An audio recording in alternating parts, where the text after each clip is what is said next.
And it's up to you how deeply you engage and how much you get out of it. So I hope you get the most out of it. Just a reminder, we are recording the session. The video will be up on our YouTube channel. You can get to it from the Bang website.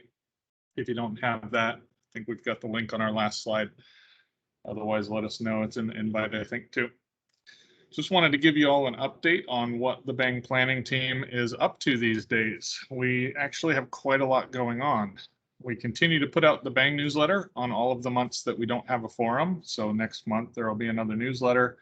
And we're currently in the process of looking at some feedback about that newsletter and thinking about which parts are most useful to folks and how we may or may not want to work on that for possible changes. Then there's, of course, the Bang forums that you're all currently a part of right now. And all of the work that goes into that, finding speakers, setting it up, running it, and everything like that.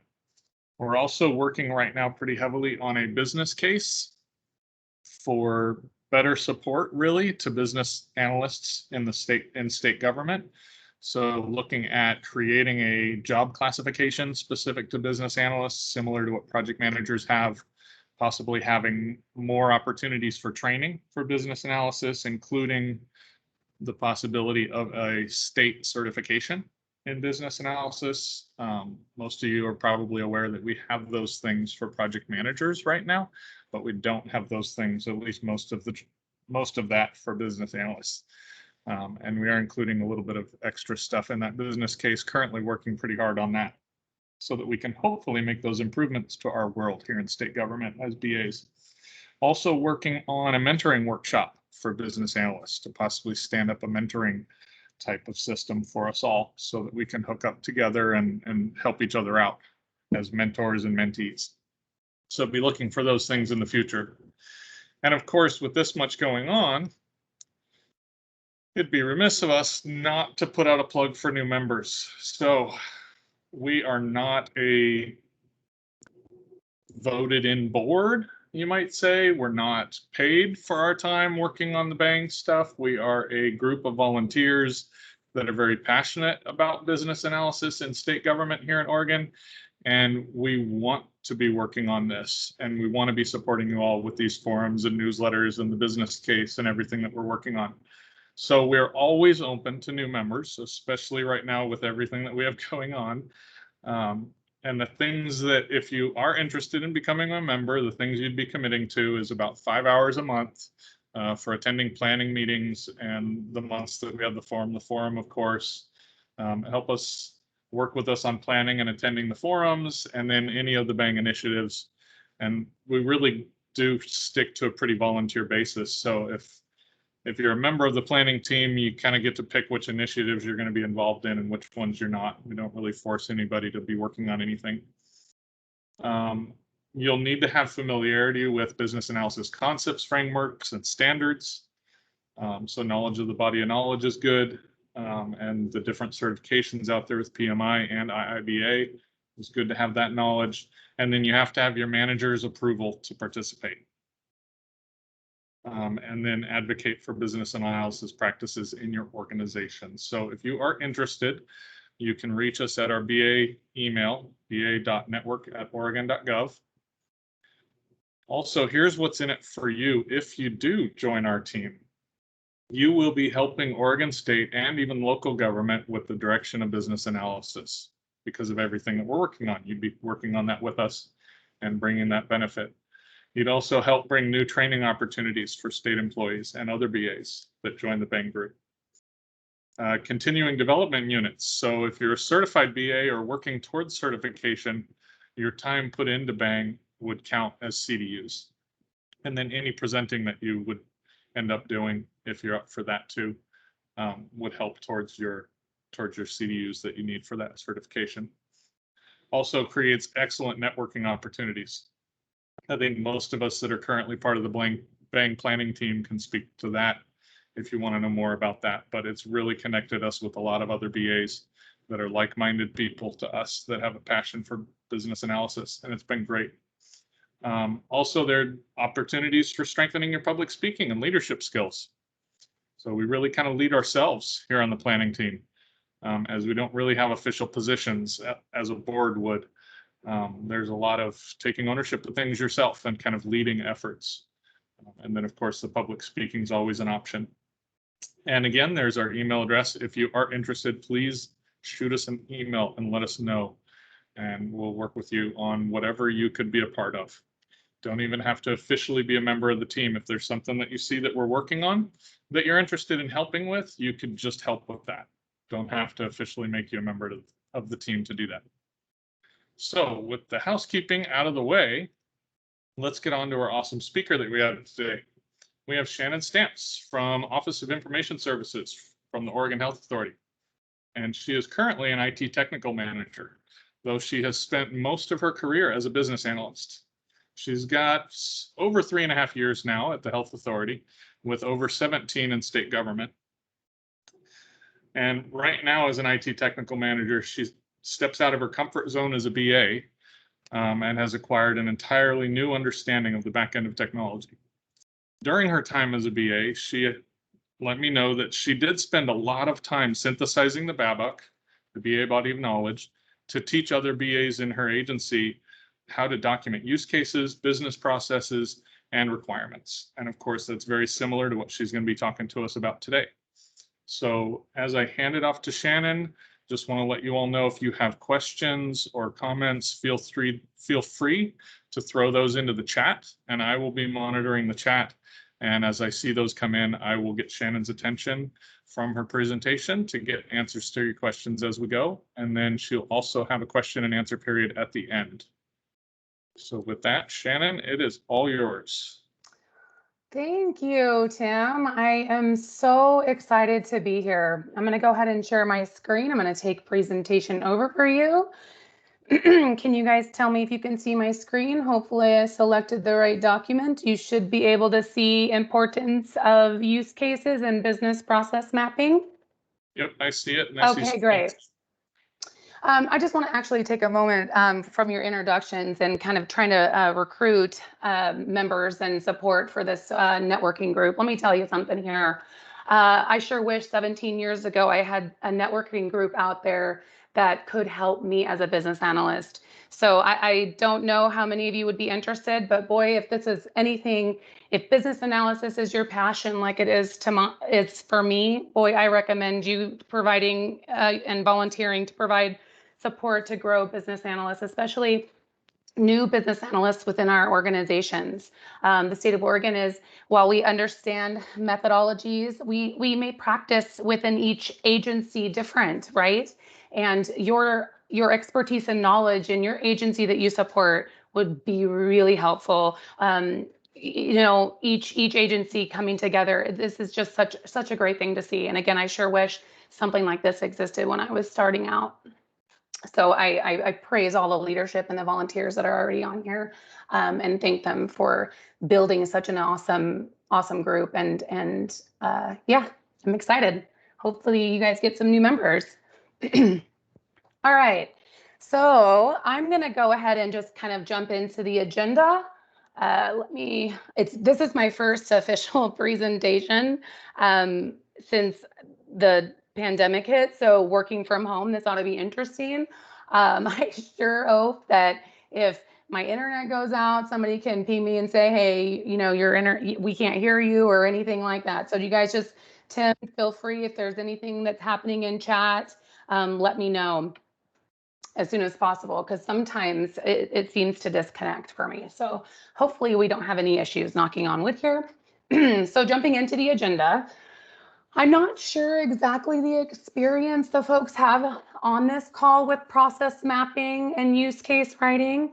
So one of the things I wanted to do is take some time to talk about standards, both in process maps as well as use cases, give some examples, kind of describe the attributes of process maps as well as use cases, because later on we will be doing a use case writing exercise, and I want to make sure I give everybody the opportunity to take that exercise and utilize it for the fullest. So I will be going over standards and common types in both of those areas.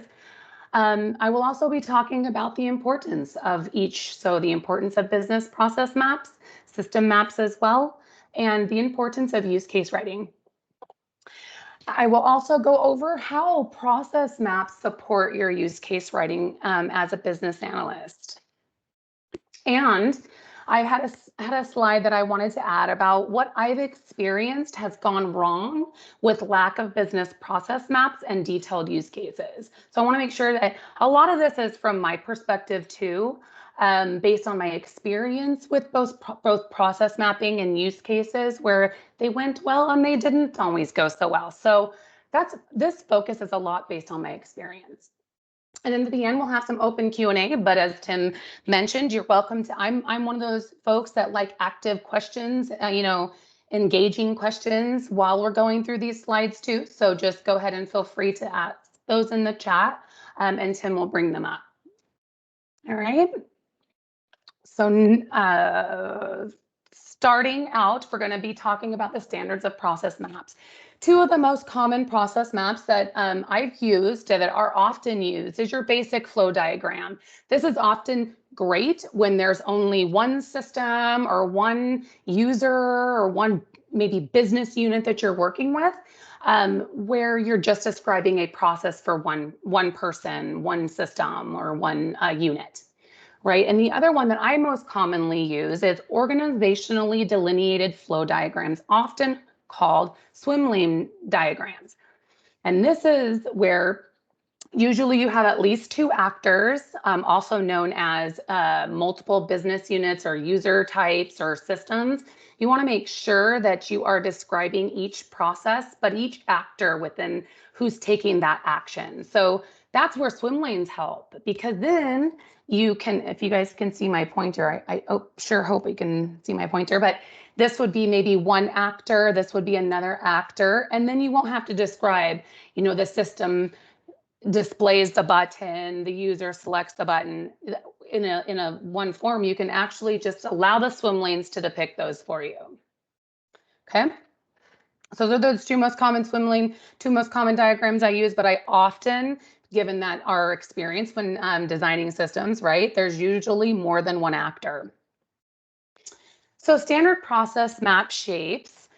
Again, I'm kind of going over the basics so people know what to look for when we're doing the exercise. So always make sure you have a start and an end point somewhere within your flow, even if the end point is a sub process. The starting point, these symbols indicate and help people understand where they're going to start and where the process ends. So these symbols are very important to ensure that you align your business process and you're consistent across your business process and system process flows. Then you have your general rectangle here. That's your process step with the flow indication, right? So make sure you're using your arrows.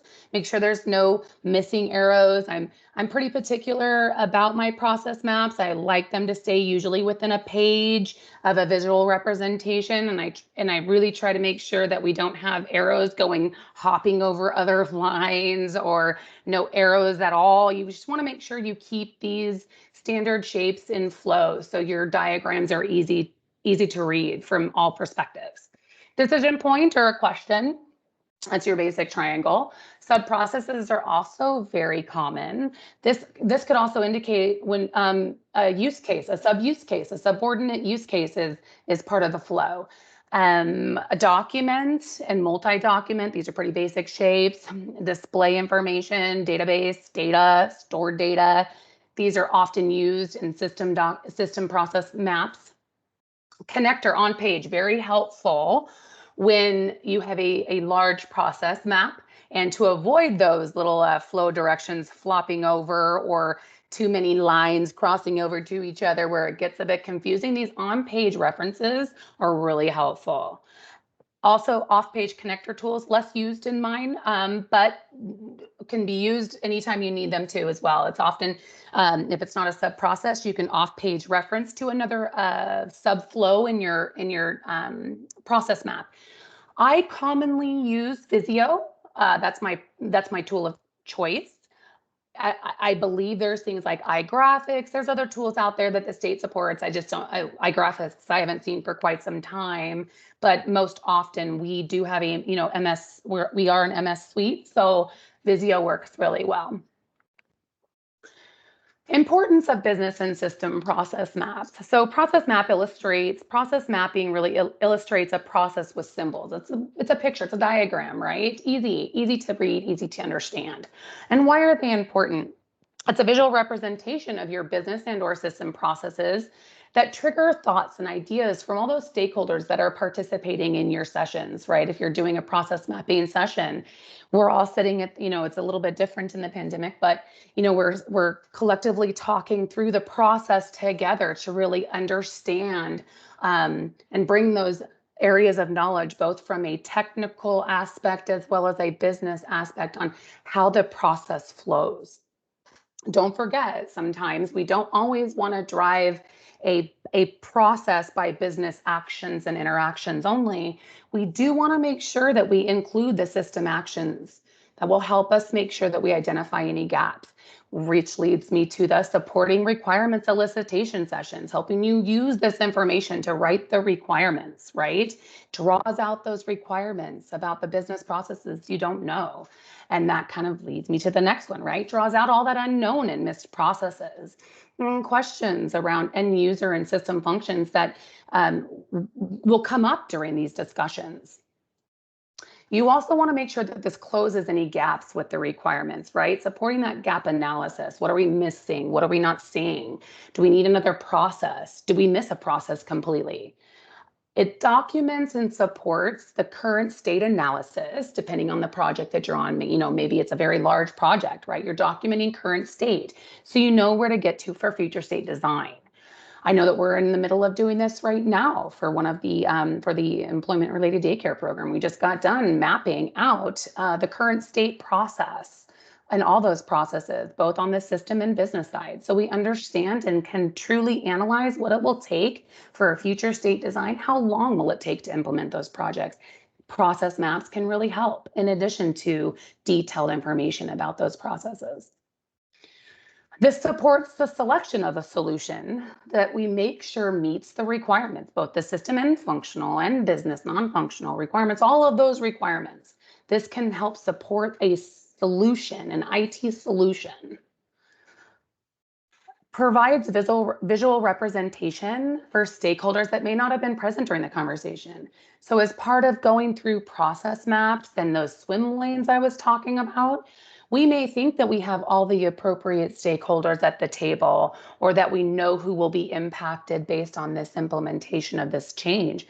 But until we thoroughly go through our business processes, do we understand, hey, are we missing somebody here? Are we missing a stakeholder that needs to be involved?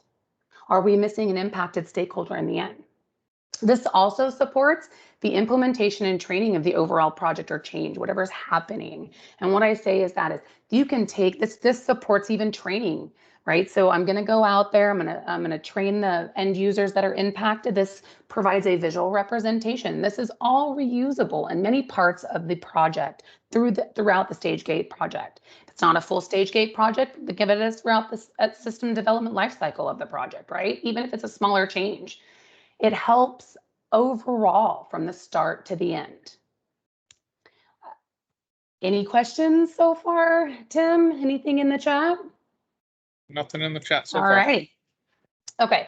So I'm going to kind of take a step back. And so here I've documented and talked about what the importance is, but I want to tell you guys from my perspective, some of the things that I've gone through in process mapping sessions, right?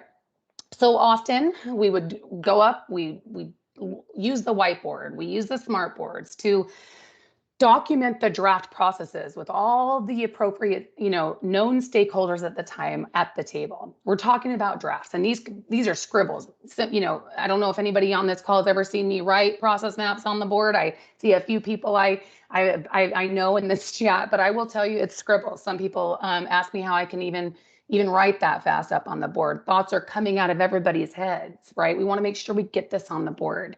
And as you're writing these draft processes up on this board, it just, you can see the conversations happening, the importance of this discussion, because we're putting in, you can see light bulbs go off and people say, oh yeah, we forgot about that. That happens too. That process happens too.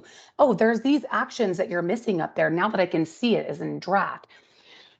with these draft sketches, I often go back after the meeting or meetings. We could be, depending on the size of the project, we may be that day drafting up 5 process maps, the initial very, very rough draft of these processes. And what I've done is often gone back to my desk, pulled up my tool, and that's often Visio, and documented what I got from the meeting, right? I take pictures of the whiteboard. I've got my pictures printed. They're sitting in front of my computer. I'm using Visio. What's happening to me now is I am identifying where I missed conversations, where I missed pieces and questions I should have asked at the time we were slapping up, processes and everybody's talking. What it gives me a chance to, I don't ever want to stop that flow. I sometimes ask those questions as they come to my head, but not everything can come to everybody when we're in our initial discussions. And what helps is when you're out, like I said, out at your desk and you're drafting up in Visio what you had just talked about in front of groups using your pictures from your whiteboard, you're starting to have that business analysis brain that you are wired for, asking these additional questions, seeing the gaps of the conversation that you may have missed. And you're adding kind of red box. What I've done is I've added red boxes. I think I'm missing a process here. I've added a tool that I love, which are call outs. Those are you'll see them down in a process map example that we'll be using for the exercise, but those are additional Visio extras.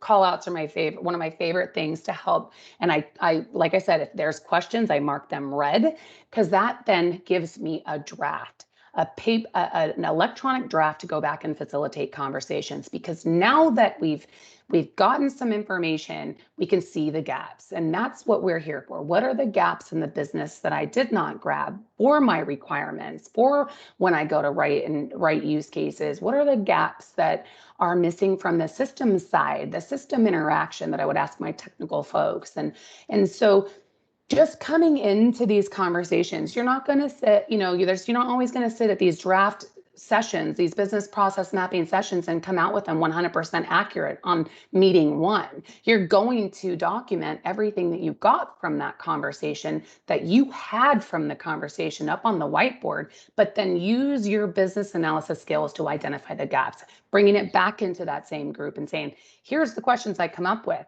And then they'll see the process flow in Visio. They'll answer your questions, but they'll also go, hey, I also think it helps them drum up more questions. Oh, good question. We didn't think about that as part of the project scope, right? So the sooner you are able to do this, the better. Yeah, so I think that's kind of been my experience, right? With process mapping, you're drafting, you're going to eventually come up with a final draft. But coming out of these first initial conversations, there are going to be some holes, and that's totally okay. So next, we're going to move on to the use cases, standards, and guidelines. And I just want to kind of, like I said, they're second nature to me, but I don't know the experience. So we'll go over some basics of use case writing. Every use case has at least one actor, and actors I'll describe below. Those are usually the actors can be a system, they can be an actual end user, multiple end users, depending on if there's more than one, if it's a handoff of a process, but you always want to have at least one actor. That's driving the whole use case process. A specific actor will initiate the use case. And again, actor can be a system, right? The system could display a screen, and that's the start of your use case. Use case describes the flow of the events. So you want to make sure that you're describing in the use case the flow of how both the system and the end user, or two systems, depending on your use case, is interacting through the flow. We also want to make sure we write an active voice, and what that means is the system displays the screen. The system enables the create button. You want to make sure you're writing in an active, very active voice. And simplify your business rules. And you can document detailed business rules and supplementary information and documentation. But I do like to provide business rules within the use case, and they could be very bulleted or high level. But in an overall use case guideline, what I try to say is, as use cases can be written differently based on the person, it doesn't mean they're wrong, right? I choose to maybe do sentence bullets. But some folks may choose paragraph form, and that's okay too. As long as it's satisfying the same result and the accuracy is still there, that doesn't mean that they're doing it wrong. That doesn't mean you're the only one doing it right. There's different ways to write a use case, different details to put into the use case. But what you want to make sure is it's not too simplified. It's not too detailed where you're getting lost, right? Find that good median and making sure that you've covered all your steps, that you're not missing any alternate flows. Just make sure that it still provides a linear thought process for how the system will flow, the business will flow, or the end user will flow within those diagrams, so you can get the requirements that you need in the end. Okay. Do a quick time check. Okay, so parts, elements of a use case. So this will make more sense when I go to the actual next page, but to give you kind of an idea, I describing the parts of a use case, I feel these are some of the most important. Every use case template can be different. I use a specific template that I've used for, gosh, I don't know, over 10 years. And I've often shared it to other teams. That doesn't mean my template is the only template. And it wasn't my template. It was actually just a template given as part of that project that really is just something that template I've become most used to. But that doesn't mean it's the only use case template out there. So these are the basic use case standard elements, but some use cases have more information, some have a little bit less, but these I believe are your very, very important ones. So make sure the name of your use case is clear and it describes and communicates what the purpose of the use case is. You can add the actor. You don't always need to add the actor within the primary actor within the body of the use case. The goal and context. So I want to make sure that when somebody picks up this use case and never seen it, that they know that what is the goal of this use case, the primary goal of this use case, right? It's a brief paragraph. It helps people grasp the understanding of what they're about to read, right?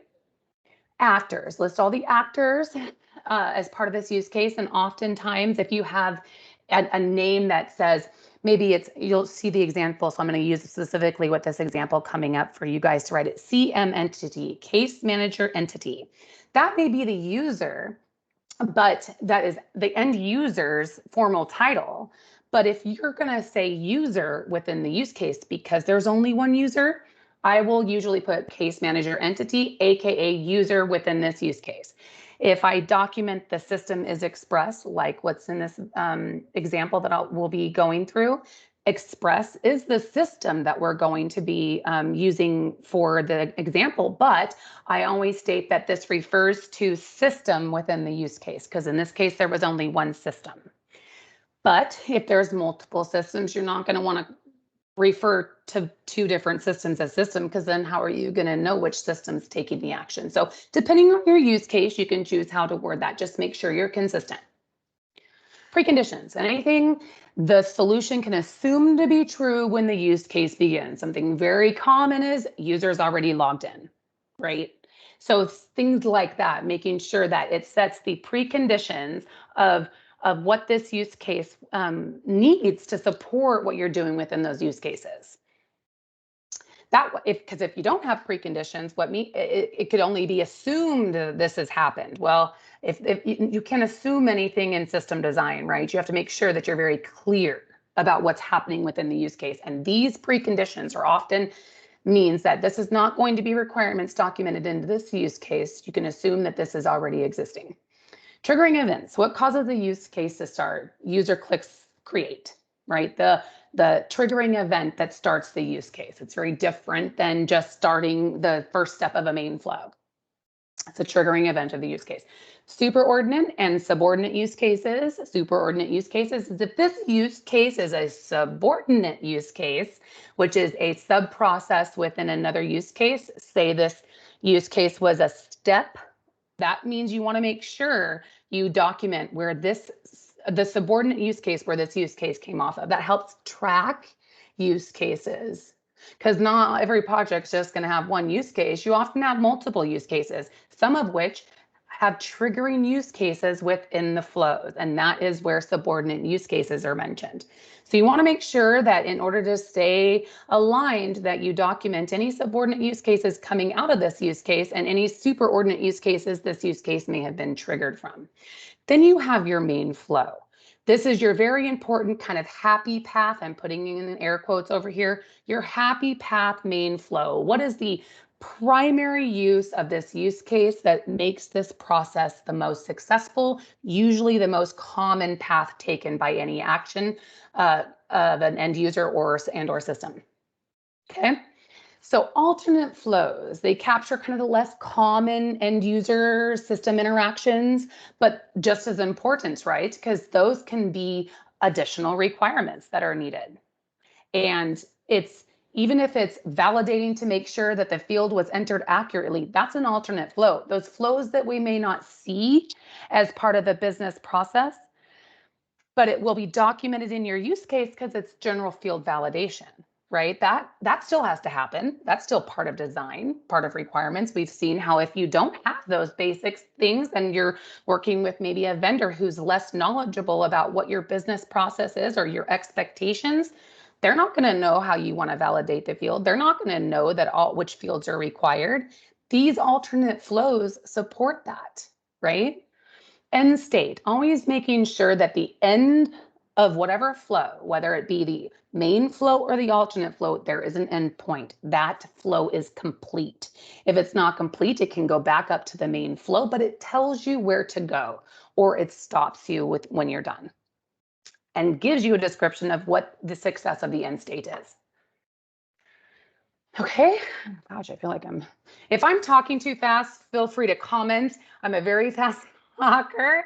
So if I'm talking too fast, please, Tim, if anybody says, Shannon, can you slow down? I'm happy to slow down. Sometimes I'm about this work, and so I get really excited and I get really, really fast. So if I'm going too fast, please you will not hurt my feelings because I'm very well aware of it about myself.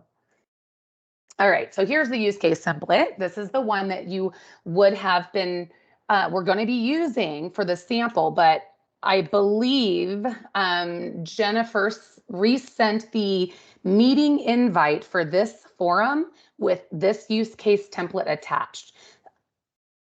I hope that's the case, and if not, Tim said if you did not get the meeting invite with the updated template for the exercise, feel free to put your name in the chat and we will get that template to you. This is a good chance to start to kind of do that now so we make sure that you have it when the exercise comes up, but it should be attached to the updated meeting invite. Okay, so here's a high-level overview of the use case template that you have already received, and if not, will be receiving. But to dig deeper and to get a little closer up look, here is all of the areas that I had mentioned, right? Then you have your basic author and your date, right? Who's the initial author of this use case. Then you have your use case numbers. Again, use case name is here, we mentioned above, but here's, those are the big parts that I mentioned above. Here's some additional information. You want to make sure that you have use case numbers associated to your use cases. It helps for traceability, especially, always documenting the name of a use case could be very long. So if you're referencing your overall use case packages, or maybe you're doing a data definitions and you want to document where all the use cases, this piece of data is defined in, then you can add numbers instead of name after name after name. So that's why we like numbers. But I always start with, when we talked about the goal and context, the goal of this use case is, and again, add the paragraph there, right? So then you have your main flow, and then you'll have alternate flows come off those main flows. And I will, at the end, describe, after we're done with the exercise, I'm going to actually pull up the example I did from the process map so you guys can see how these alternate flows are very important and how interactive you can get. So issues and questions. So I use this section to find out, while I'm writing a use case, very similar to what I talked about with business processes, when you're writing your draft use case, once you finalize your business process, all of a sudden you're getting into really the details, right? Remember, process maps are higher level, right? They're detailed enough to write a use case. You've learned what the process is, what the system needs to be doing, but now you're writing the granular details of the process steps and details that don't necessarily fit on a diagram, right? And so here is where you start to write those details into these use cases. And what happens then? That's a new triggering thought as a business analyst. Your brain is now analyzing in a different level of detail, more granular. All of a sudden you have more questions that are coming up, right? Oh man, I didn't think of that when I was in the meeting. Okay, so here's where I'm going to write these questions. What does the error message need to say that we need to display? We didn't talk about it. We knew an error message needed to be displayed when we were talking about it at the business process level, but now I need to know, what is the error message content, right? We need that information. And so that's when you start to get into issues and questions. You just start, anytime you run into a step that you don't have all the details for, you write an issue or you write a question. And then sometimes what I've done is I've referenced which step I'm talking about within the use case, because I want to go in front of our business partners prepared, right? I want to make sure that I'm as prepared as possible to review a draft use case for them. So their time is well spent and utilized, because everybody's busy. And we want to make sure that we come with as many questions as we possibly can, but also guidance to what we're talking about. This is only because I've learned this in my past, where I wasn't saying at main flow step 4, here's my question for that. I will have just written a question and I will forget what that question was even related to. Which step was I even talking about? So try to help yourself facilitate the best you can when writing use cases so when you go in front of your business partners or your technical staff, whomever you need to talk to, or your stakeholders, that you have good content to discuss and also organized in that discussion. Okay, because sometimes use cases could get 3, 4, 5 pages, right? And so you want to make sure that when going through it, while it is still a linear thought, you have all your questions just as well. Business requirements. This is where you'll mention the business requirements that are satisfied as part of this use case. That helps with traceability. You go back to your requirements traceability matrix from the original part of maybe the RFQ that went out and received maybe vendor quotes that now we selected a vendor. We're with a vendor. We have this huge list of requirements. What is this use case satisfying? What business requirements? The larger the project, the harder this business requirements and the larger this business requirements gets. So do your best to facilitate how and which requirements are captured here. You could even do, requirements 1.1 through 1.20 are satisfied within this use case, right? Something to help. Schedule, this is just kind of a project schedule. When you're going to have this delivered, very basic information. I don't always fill that in, but sometimes I do. Document history. This is very important. I always document the first draft and then any revisions that come ever, because remember, we are not just writing use cases. Once it becomes a final draft, and you may actually have to then come back and write modifications to this, which means what? You're adding new requirements to your project, right? And so this document history can be very helpful when it comes to when was it final and when did we add additional requirements post finalization of this use case, this set of requirements. All right. Importance of use cases. I have probably already said a number of these things just during this showing you the template in the first areas, but let's go ahead and just go over this. But a use cases describe situations in which the solution must perform, right? Whatever the solution is, that must be able to perform these actions, these situations, okay? Use cases are very important for documenting the future state of both system and business processing. Again, oftentimes when we're so focused about business needs and business requirements, we forget that we as business analysts are responsible for the functional and non-functional requirements. And if we're only focused on business, how are we going to make sure we get to the details of the functional and non-functional requirements, right? So we need to make sure that we're talking in both system and business processing. Allows business users to review their business systems. This allows them to review their business system requirements and their functionality that they as in the business will be looking at and what they'll be using to help draw out those questions, evaluate potential solutions, and really refine the requirements, right? We need to be able to get to testable requirements. And by using use cases, business users see it in a completely different light. I think down below is where I say it easily, kind of for the linear thought, we'll get there. It helps brainstorm collectively what could go wrong within the system or the end user process if we do, which is the alternate flows. If we do not step through this in detail, we will miss what could go wrong, right? Which is those alternate flows. And so this helps put it together. And then the very next one, collects and depicts requirements. This is very important. It helps put all of these requirements in a linear thought process. And here's what I mean by that. I have gone to projects where I am just the reviewer, right? I am a subject matter expert. I am not the BA. What I have experienced is in my own, maybe nobody else has, but I know what I've experienced in my own situations where somebody puts in front of me a list of requirements. They are all over the place. They're just ideas, they're requirements as they've maybe fell out of their heads, like here's all the list of requirements. I don't know. What I do know is this. It was extraordinarily hard for me to understand what the holistic picture of the solution is. What are you trying to accomplish with these requirements? Because they were just at all different levels. They were in one large document, but I could never understand the process from start to finish. So I knew what was being designed. That is extremely hard as a reviewer.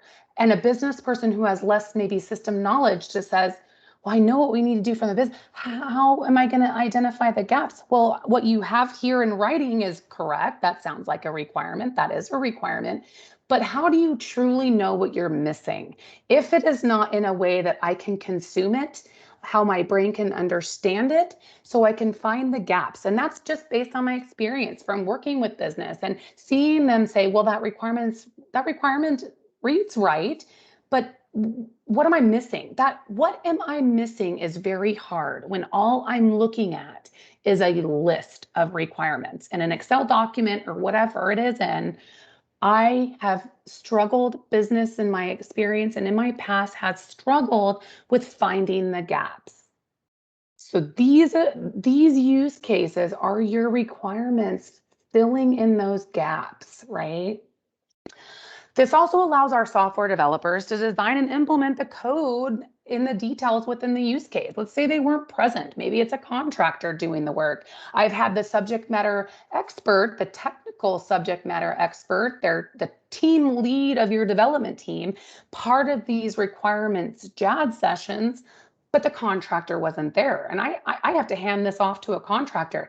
If they're not present, and I'm training them, right? I'm as a tech lead, I can't just hand the work off.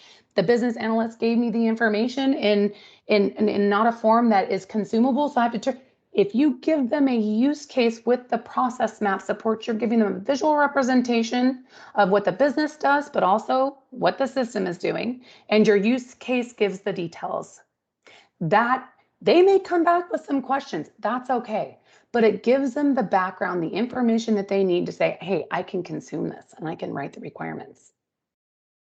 I can write the system requirements. I can write my code. Okay. So easily allows testers to transform the use cases into test cases. I cannot tell you how much of a time saver this has been for me in the past, right? I will dedicate putting an extraordinarily amount of detail in my use cases.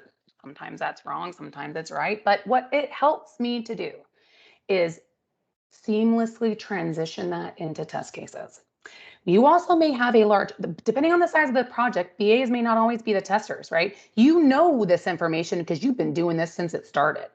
But what if you have a testing team? How are you going to hand off? How easy would it be to hand off your use case to a tester?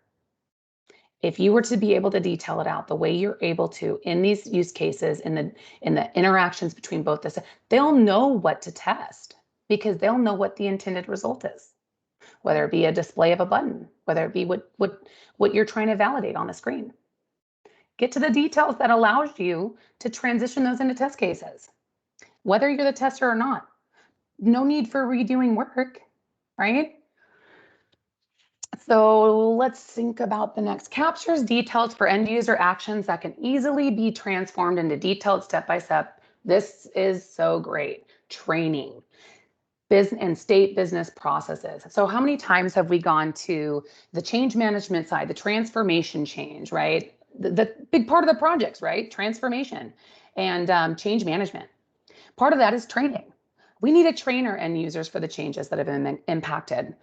The trainers may not have been part of the project. The USBAs are busy testing. You're busy finishing up requirements, maybe writing a few CRs because you missed, maybe the scope was missed, right? How great would it be to hand off your process flows and your use cases to trainers, and they can start to build a training around your use cases? They know now, you may not have to sit with them. They may need some screenshots, right? But if they're getting access to the training environment and they are able to take their screenshots and start to develop training materials off of your use cases, talk about a time saver. How beneficial would that be? I know it's been beneficial for me in the past. Let's see. Next one. When stakeholders are not present during the design sessions, use cases can provide a holistic, detailed picture of the requirements and process designed to meet the solution of the project. This is huge. So when you may have stakeholders that are not present, that could be, like I mentioned above, contractors, that could be your business and technical and policy staff that weren't present maybe in session number 1, right? They weren't present in the process mapping session. They weren't present in the first draft detailed, use case review, but they still have to understand what's happening to review the requirements and finalize the review because they're on the hook for that, right? They're on the hook for finalizing and signing off on the review. If they weren't present, this could help them picture what needs to happen, right? They may find some gaps, and that's okay, as long as they find them prior to the final review, right? But it at least gives them some context to what they're looking at, even if they weren't present during the original discussions and original design phases. This also supports agile development, which is iterative development. It's not new, but it's starting to really roll out, at least in our IT shops, right? With our business partners. People often refer to user stories that support use cases, but we're not going to get into user stories. That's a whole nother bang forum. But agile development is starting to really set the stage in waves of how we implement projects. We're very commonly used waterfall methodologies, and agile is the wave of the future. We're standing up Azure DevOps for our team. When I say our team, the OIS mainframe team for project tracking. But eventually, we'd love to get to sprints and sprint points assigned to work items that we can do 4-week sprints, 2-week sprints, however we choose to do it in the future. Eventually, we'd like to get there, but we want to make sure we train our business analysts that support us on agile methodology. So because they're very much in need of participating in that because they're on the hook for it. The way they write the requirements, give them to us. We all have to work together, developers and business analysts, when it comes to agile methodology. But use cases are very important in that. Alrighty, how process mapping supports use case writing. I just jotted these down up here, but there's so many things that process maps really support with use case writing. And I'll just kind of go over the 4 big areas that we have here. But you guys, with your experience and how fantastic, I'm sure even being a part of this work group or this networking group, I can imagine the experience that's underneath some of your guys' belts around business analysis. You guys probably have a lot of information to share with me, and some good ways that this may support use case writing, great tips about use cases, tips about process maps that weren't on here. Please feel free to share them with me, because I always believe that every BA has such valuable information to share with each other. That's why I'm a huge advocate about this networking group. I think it's fantastic. Diving in, understanding the process, as I've mentioned already, understanding the business and system processes around BAs in order to effectively represent the details in the use cases. If you did not know what you were talking about, I have done this myself. I did not do business process maps for one system development, right, that I was working on. I stood at the screen, standing there, because I was a sit-to-stand monitor. I stood there and I was like, I don't even know where to begin. If I don't know where to begin, how will I even know if I'm writing this right, right? Understanding business and system processes truly helps with the use case writing. Again, I stood there, didn't know what to do, went in the next day and said, I need a business process session. Here's the thing that was unique about that is we were standing up a business at the same time we were developing a system. Not the best, right? We were defining how to do business at the same time we were building the solution for the business. That's not very common, probably likely won't experience that much in your past, but I experienced it. And I said, guys, we got to take a step back. We cannot have cart before the horse. We need to know what the business is. We need to know what the system will need to do. And then I can write the use case requirements, right? Your decision points are your alternate flows. I'm checking the time and I'm kind of getting worried because I would really like to get to the exercise. So I'm going to try to fly through some of this. Decision points are your alternate flows. So in your process maps, those really help on some finding big alternate flows, right? Not the happy path. You'll have additional alternate flows that won't be depicted on your process map, but the big ones, the ones that go to a different process, you will find that. This helps identify questions and issues, as I've mentioned before, helps identify those missing requirements and facilitates the future state, right? Documenting that opens the dialogue to really get to the information that you're missing. You identify your actors. So those swim lanes helps, those become your actors on the use cases, right? And you could be missing key stakeholders in this once you realize it. This could help you identify security access requirements you didn't know you had, right? Okay, use case writing exercise from the process map provided on the next flow. So helpful tips in writing and steps in writing the use cases, identify the actors and their goals. And I've already given you a hint, right? What your actors are in the swim lanes. Write the main flow from actor initiation to goal satisfaction. So I just want to make sure that we get the main flow done in your exercise. And then you want to identify and write the alternate flows. Okay, so I've kind of already mentioned what the alternate flows are. I don't think I need to go back into this, but I want you, as you go to see this next one, I want you to write at least one alternate flow.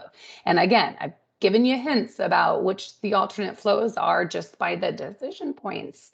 But I did give you the preconditions because in order for you, like I had mentioned before, to understand what doesn't need to be in the use case would be part of the preconditions. Okay, so main flow is your AKA happy path, and I'm going to give you a description of what the main flow should be. It's a successful search return results, and CM entity views the ONA for the organization. I almost thought about let's just do a shopping trip, but to me, I wanted to give you a process that I've done in the past. I drafted this is actually a very pared down process map, but I actually will show you what I used. I went into this project, I knew nothing. They needed some support because they were very far behind, and they said, hey, we need you as a BA coach to come over here and help kind of catch up this project. So I did. And I just started with what I did. This was not something that they were used to having, right? Going in, process mapping, getting people in a room, talking about what needs to happen. It's a brand new tool as part of the Express system. And so I had to ask all the questions, right? Get down to details that the nitty gritty details that, you know, the BA, the primary BA was super busy doing this whole other piece of this change, this project, that she couldn't be here to give her input. I had to start from square one. And that's where we process maps to go in there and know nothing, bring out the information you need to write the use case. I'm gonna go ahead and give you guys 10 minutes. Hopefully that will be enough, but this is a pretty small flow. And then we'll go over the use case that I had written out of this pared down flow. So can everybody see this? Is it large enough on your screen? Because if not, I can display the actual Visio diagram. So if people can kind of comment so I understand how you guys can see it. Can you see this? Can you please tell me the use case? Any comments about whether or not you guys are having difficulty seeing this? I can't see how small it is on the screen. Can anybody give me a thumbs up if it's good enough? Shannon, I've seen a couple thumbs up come through. Okay, great. Okay, great. All right, so I'm going to give you guys until 4:08. And I'm going to leave this process map up here so to help you guys facilitate in the writing of the use case.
Alrighty, my alarm just went off, and so I hope that gave you guys some time to get your thoughts going and get through a main flow and maybe one alternate flow. I know I wanted to give you 15 minutes, so if you weren't able to get to the alternate flow, that's fine, but I gave you 10 minutes because we're getting crunch time down here.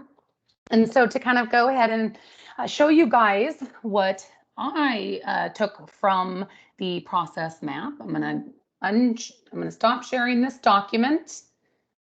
And I'm going to share the use case that I have. Okay, so hopefully you all can see this. Let me try to move it over here real quick so I can try and monitor this. Can you see it? Tim, are we good? Yeah, I got a little red ring around it. So I think we can go ahead and get started, right? Yep, I can see Okay. that. All right. So I'm going to scroll in. Okay, so here's kind of what I had thrown together based off of the process map. And it was a lot more detailed before I pared it down to hopefully be a consumable process within this forum, because it was a very large process with a lot more back-end security needs and reviews and that were part of the original requirement. So just to get us through the easy part of the searching for an ONA, which is an organ needs assessment. So this was one of the very first use cases in this area. So it was the goal of this use case is to describe the process of a case management entity user searching for an organ needs assessment with search criteria. So the same preconditions I had listed there. And then the actors, and this is because there's only one user and one system interacting in this use case, I was able to pare it down to user and system like I had mentioned before. Triggering events. CM entity clicks organ needs assessment from the client drop-down view. And this is very specific to the Express system, at least at the time, because this is about 4 years old. Okay, so I always, like I said, try to give a description to help understand what the purpose of this flow is. This flow describes the process where the user searches and retrieves a list of organ needs assessment records using the prime number search. As you guys saw in the call outs, again, one of my favorite things is the different types of search criteria that could be used. Okay, so the system displays the find organ needs assessment page. User enters the valid prime, right? I try to form my use cases in very standard in that when it's a data attribute, I put them in these brackets. When it's a button, I'll use I use the tick marks. And so things like that, I'll try to do throughout my use cases. That doesn't mean you have to. That just kind of helps identify for yourself. Maybe I need to make a data definitions document, and hey, how easy can it be to pull out the data definitions if I'm consistent? What I also try to do is mention the alternate flows coming off the main flow. This helps when your use cases get large, unexpectedly large. If they're not super small, you can almost lose track of where you need to make updates and stuff. So system determines the search criteria entered by the user is valid. You'll see that there's an alternate flow number 2. I can probably let you guys venture to guess what these alternate flows are. But the user clicks the find button after entering the search criteria. But you can also see that I mentioned what the prime number attribute is. It's an alphanumeric field and it's exactly 8 characters in length, right? I kind of give that information within my use case. Those are requirements, non-functional and functional requirements. Call them out here. User clicks the find button, system identifies the user selected at the login. It's going back using that, hey, what organization did they select? So the system can perform a search based on that information. And they determine that the user has update and read permissions, because that's important too, right? That determines what hyperlinks may show to select the assessment, whether or not the create button displays.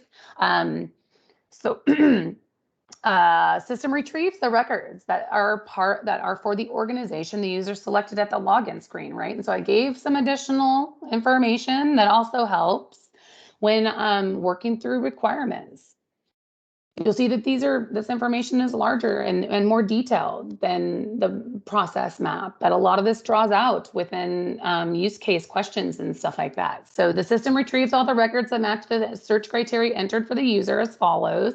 And then the alternate flow. I knew this information. This was not part of the process flow. This is what gets into the differences between what's on the process flow diagram and what goes into the use case. You don't want to have to do a process flow and a use case that are exactly mirror images of each other. The purpose of the use case is a further granular level of detail from the process map.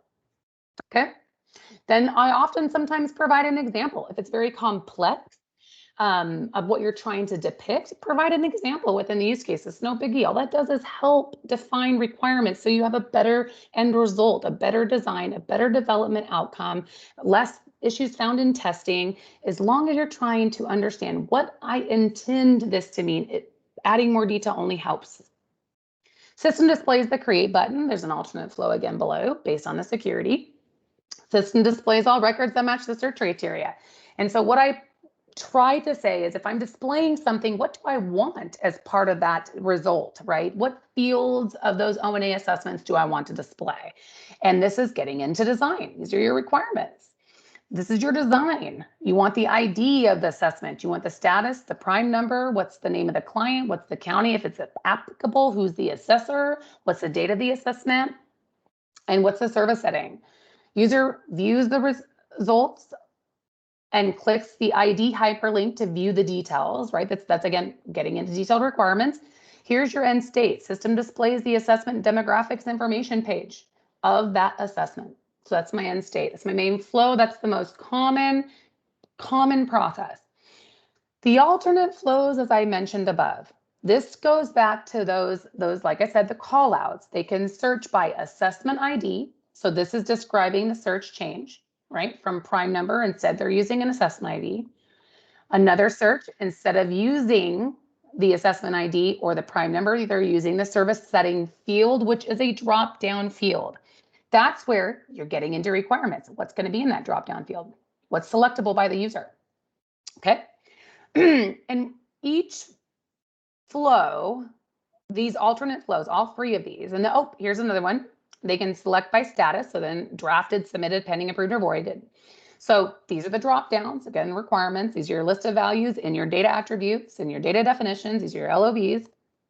And each one of these go back to the main flow. And the reason I have this information highlighted, this was a lesson learned from me in the past. When you're working through draft use cases, there's obviously going to be steps that you're missing in the possibly main flow. When that happens, let me tell you what could happen. The whole alternate flow references change. So in the past, I would go through and be like, oh man, where did I miss this? Where did I miss this? What do I have to change?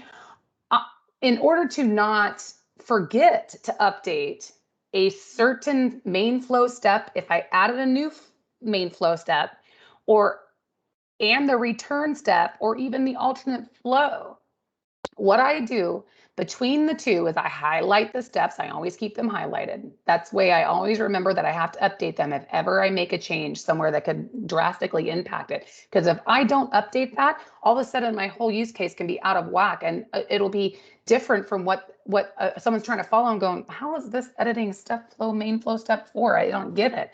Well, it's because I have changed it and added or removed steps within the main flow. Totally changes your alternate flow references. Okay. So to try to stay aligned the best I can, that's where these alternate flows help me. So I can make sure that I didn't miss a step, right? Alternate flow 3. And then I make sure that I go back through and update these. And so alternate flow so alternate flow 2 at main flow step 3 or alternate flow step 1A, step 1. And this is where it's referencing more than one situation where this could occur. The system determines the search criteria entered is invalid. And this is where the characters, right? What happens if I entered a prime number that was only 7 characters, for example, or an assessment ID that wasn't all the characters, not all 7, there was only 6 or there was 9. This is where you do that basic system validation. Was it accurate? That still has to go in your use case. It may not have been in the process map, but these are requirements. Don't miss those requirements. Validating the fields. returning error messages if they're not right. What does the end user or the business want to show to the end user? Do they make that field red? Does it turn things to asterisks? Does a error message say the following fields are invalid? What happens? Okay, and so this is where I describe system shows characters entered by the user in red color to indicate the field value is incorrect. Then it goes back to the flow to re-enter and they correct it. Okay. Another one is that there are no records to display. This is another, this was part of the process map, right? No assessments that match the search criteria were found. That's your error message that displays, or just your displayed message. It may not be an error, right? There's just no search results returned. Alternate flow 4, this flow describes a process where the system determines the user does not have update permissions. Can anybody guess what this is? That's the disabling of the create button. So I'm not sure how many alternate flows you guys were able to get to, but if you guys got even one of these alternate flows, you're on the right track. Okay, so let me go back to presenting the presentation here. Okay. PowerPoint. We're up and running. Yep, I see the red box around it. So go ahead and click into the next one. I'm still trying to time check here. Tim, how much time do you need to close out? You just need 3 or 4 minutes. Okay, great. So I just want to leave a little bit of time for questions and answers. So I'm going to fly through this. Hopefully, hopefully I'm not talking too fast, but what could go wrong without process maps and use cases on a project? If this is the route you're taking, right? If you need to define requirements and use cases are going to be your primary source of functional, non-functional requirements. Again, it's where a lot of us are headed towards, if not already there. If you don't have this, you miss those important business and system processes that you may have forgotten. You could miss project scope, project requirements. Those are huge, right? Those really hugely impact a project. And lack of appropriate stakeholder involvement and the impact to the stakeholders. Gosh, I mean, you know, who hasn't been part of a project where we missed a stakeholder? It's never fun and it's not great. Their voice at the table means something. They matter too. And we need to make sure we cover all of our bases. A lot of our projects impact many, many stakeholders, whether it be Oregonians that are receiving our services, or it is technical staff and maybe a legacy system we didn't think of. Huge impact. We could be missing very important security roles and responsibilities and rights, setting up those rights prior to go live.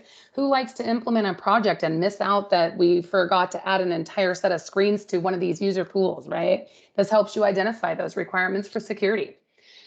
Lack of understanding to support the use case development. So if you don't, that goes back to me staring at a screen, right? If I don't have a process map, if I don't understand what they need from me, how am I going to be able to write the use case to ensure I'm not missing steps in those processes?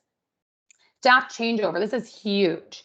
That whole handing over something with the person that was there, projects that are 4 or 5 years long, we ourselves got out of a 4-year project. Think about the staff turnover that can happen with projects that are years long. Right? If I don't have details documented, this happened to me on a project I was on recently. They gave a use case that was 1 paragraph. And I said, oh my gosh, that's not what I would have done. We missed a massive amount of scope just because I wasn't involved in it. I tried to come in and help when they said, we don't want to change everything. This is how we're going to do it. Well, I gave the advice. Unfortunately, it wasn't taken, and I will tell you, it was not a successful project in that piece of legacy code, right? You have to make sure that if that paragraph was given to a developer, it goes right to my next one, right? If we are not organized, if we're disorganized in our requirements, how does that support our development? If my staff changes, if you're not here to describe that 1 paragraph in grave detail, how am I going to transfer that knowledge if you're gone, right? If you get a new job, you win the lottery, what happens then? That knowledge just goes with you. You detail out your requirements through use cases, business process. I can do the best I can to translate the information you were able to give me in the details that were needed. Overall project impacts such as this can create change requests that can be very costly depending on the situation or the project. We can impact staff resources like the retraining, the reanalyzing, the cross information. If the person wasn't there, that goes to the technical lead at the conversations, trying to hand this information off to a contractor, gone, right? That's staff resource that's important that we lose. That's just some examples. Training, that goes back to the retraining, the lack of testing that could occur, the missed testing test cases if we don't have details. Project timeline is huge, right? If we miss scope, if we miss requirements, we could be impacting project timelines. We can create and change. We can impact project costs, overall budget. It can be very detrimental to a project. Lack of requirements overall can be very detrimental. Detail out your use cases to the level of detail. And I don't care if you need 200 use cases on a project that's a massive project. That's okay, right? That's okay. You have a team. Your team together can be successful. All right. All righty. I can breathe now. Oh, or can't I not? Open Q&A. We are here. Anybody have any questions? Thank you for the comment, Dan. I really appreciate it.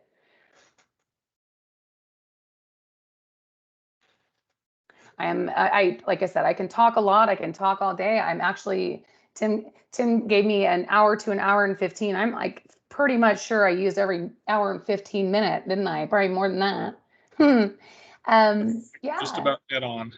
All righty, that's great. Yeah, I didn't even time myself. I actually didn't even practice. I'll tell you what, I am so mired into the love of this work that it just, to me, I believe the best presentations come from if you know this work well. And I love this work. I truly, truly do. And I hope, and it sounds like I've impacted some of you guys. And I know that I've been recorded. I believe this, Tim and the folks mentioned, Tim, Talon, Jennifer, all you guys that I met with to begin with said that there's like over 300 members and that this will be recorded. I sure hope other people get to see this and feel like they can take some information off of this that I have shared. So yes. Again, thank you guys all for having me. I truly, truly appreciate it. Such an honor to be here. So a question did just come in. Since the use case involves a user interface, would an external UI spec help with layouts? Yes. So I've used tools of I absolutely love it. So if you can mock up UI specs, and I've even referenced wireframe numbers before, that what you're doing in the use case can only but help with the design for the actual screens. I sure hope I'm actually answering this correctly. Ganesh, am I answering your question correctly? Is taking wireframes, mocking up external UI specs with layouts and all that stuff? Yeah, absolutely. I mean, you can use use cases, reference those screens that you're mocking up and laying out in your use cases even. I personally italicize screen names too. That also helps. Can you point to any good book or other resources that covers the subject of use case development? Okay, so 10 years ago, I was trained by Alistair Coburn. His last name is Coburn, but it's spelled like very differently. So I'm going to have to try to make sure that I find the right guy. But I don't have the book anymore. I think it got lost in one of my moves of buildings over the last 10 years, or I had to leave it for other folks. But it was a fantastic book, but he trained us. He also trained us on agile development at the time. Fantastic trainer. Information there that I have used every day since in use case writing. Yeah. So I don't know if you can buy his book. It's about use cases and he goes into user stories. But yeah, it's fantastic. It was a fantastic book. I had the pleasure of being trained by the writer. So yeah, the content in that book will forever be useful. Thank you. Thank you for the great comments, you guys. I really appreciate it. Okay, then if there are not any other questions, then I will bring up the closeout slide and finish us up for the day. There we go. All right. So thank you all for joining us. I know for me, it was pretty awesome. And Shannon, I recognized a lot of the templates and materials from back when I worked for the Health Authority and used Great. those use case templates on a project there. So it was really cool to see those again and see that such a good tool is still being used and being distributed. Yeah, thank you. And I'm pretty passionate about project mapping and use cases as well. So it was really fun. Great. That's great to hear. And I'm sure it was for everybody else. So thank you again. And then we will see everybody here again in October for our next forum. I believe the topic is project versus organizational change management. So looking at the two different types of change management that we often get confused with each other. And Jennifer DeYoung from DAS is going to be our speaker for that. So it should be really exciting. And I hope you're all able to join us for that. And with that, I will sign us all off. So thank you all very much for attending.